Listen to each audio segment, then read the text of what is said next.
it's Matty at mixandmastermysong.com. Today I want to show you how I use the Klanghelm SDRR2 on kicks and basses. I use this plugin a ton on vocals and keys and all kinds of stuff, but just today in particular I want to show you some tricks I use it for with the kick and the bass. If you haven't seen the plugin before, it's got like 4 different sections. Tube section, a digital section with bit cutter and all that, fuzz section, and then the desk section, which is what we'll be using mostly today. So the first example is this kick drum I got, and I use it in parallel. So if you don't have Studio One, you could just do this with, duplicate your kick channel, so you have 2 different channels. But I'll play the kick by itself.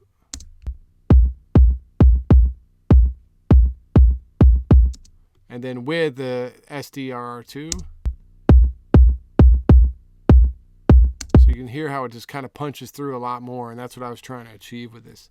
And then here's just the SDRR2. So what we'll do, just for example purposes, we'll just turn that up and just go here. So what it is, first I added a bit of drive just to give it a little more distortion, a little more cut through, a little more saturation.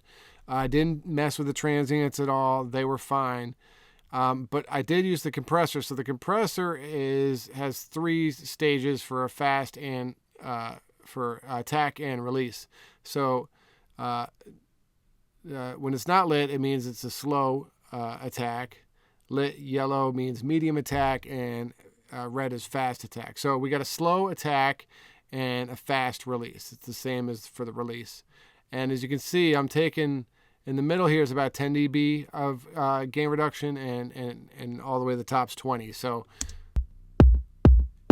you can see I'm compressing it quite a bit. And that's what I'm trying to do, is like this kind of old school parallel DBX pull tech trick, which works really well with this plugin.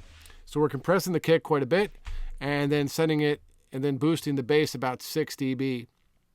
Now the cool thing about this plugin is it has this tight feature. When you click that, it does what the pull tech does, which is when you boost and attenuate the EQ, it does this kind of filter effect where it cuts the low lows but boosts the meat of the bass and gives it a really nice big body sound. So let me show you this.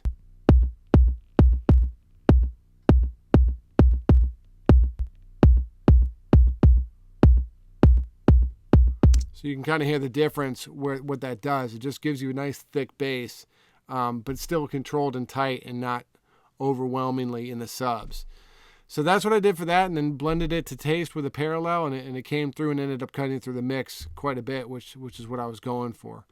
And then on the same song, I had this bass that was pretty thin sounding. So I'll let you hear it. And then with the SDRR2, so I started with this bass polish preset and then kind of tweaked it from there. Gave it a good bit of drive again, and I boosted the transients a touch this time just to make it poke through a little bit more. Compression is not so much, probably about 5 dB just to kind of pull it together. And then use the pull tech EQ trick again, but not nearly as much.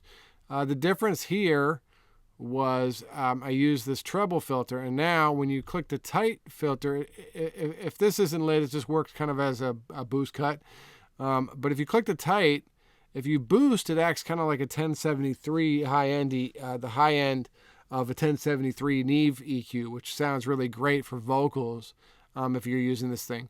But if you cut, it will kind of put a low pass, high pass on the top end, and then boost the mids a bit.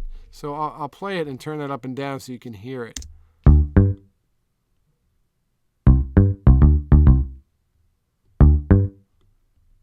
And which is great for bass because we can get a little more of the mid that will cut through the mix, and then also take down a bit of the top that we don't necessarily need at all. It might just be hiss up there. But yeah, so that really helped kind of thicken up this bass and make it poke through a bit more. Without. And you can hear it just kind of pokes right through. So this thing's awesome for a lot of great things, and I thought it'd be helpful if you're, just some new things to try for kicks and basses. If you got any questions, leave them in the comments below, and make sure to like and subscribe. Thanks.